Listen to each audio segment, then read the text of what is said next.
Imaginons la France d'après. On peut tous imaginer. On sait parfaitement bien que ce n'est pas 29 ministres autour d'un Premier ministre, que ce n'est pas un nouveau président de la République qui changera tout. Un mot, si vous me le permettez. Rien ne ressemblera plus à la France d'après l'élection présidentielle que la France d'avant. Et j'aimerais que nous apprenions à voir la politique modeste. On ne viendra pas à la privatisation. C'est clair, simple et net. Il n'y aura pas de privatisation d'EDF et Gaz de France. C'est clair, c'est simple et c'est net. Il est en effet clair qu'EDF et Gaz de France doivent pouvoir lutter à armes égales avec leurs concurrents. Pour cela, nous devons les transformer d'établissements publics en sociétés anonymes. Et s'agissant de l'immigration, je veux aussi que les choses soient claires. Je n'ai jamais été, Christine O'Crenne, pour l'immigration zéro. Il faut déclarer comme objectif le quota zéro d'immigration. Et cela sans que nous n'ayons de leçons de racisme à recevoir de personne. La jurisprudence du Conseil d'État est précise.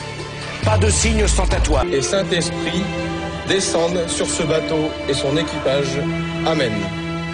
J'ai considéré que l'idée de mettre des caméras vidéosurveillance n'était pas une bonne idée. Je ne vois pas pourquoi et qui peut penser que mettre des vidéos à un certain nombre d'endroits, ça soit un élément d'une société dictatoriale.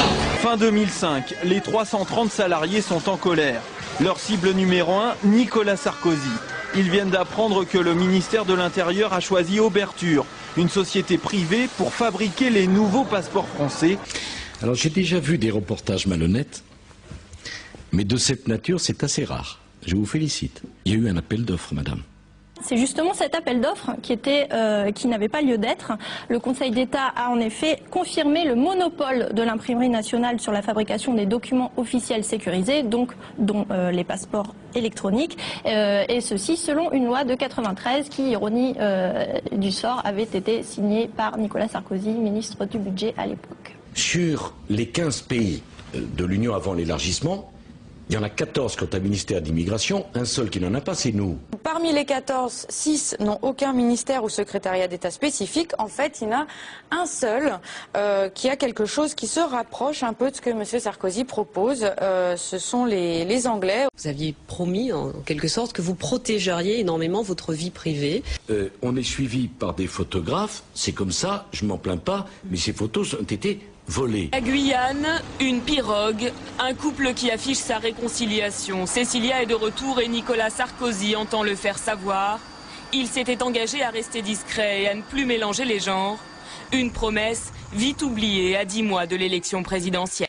Étudiant en droit, Nicolas Sarkozy trouve des petits boulots, un épisode que ses amis politiques adorent mettre en avant. Tous les membres de Neuilly vont pas bosser chez le fleuriste le week-end ou chez le glacier pour se payer leurs études. Aujourd'hui, ce mythe de Nicolas travaillant pour payer ses études fait un peu sourire sa maman. Il vivait dans un hôtel particulier dans le 17e avec un grand-père chirurgien et une mère avocat, c'était tout de même pas l'horreur. Dans le cours le plus chic de Paris, c'était pas vraiment le drame, hein, faut pas exagérer.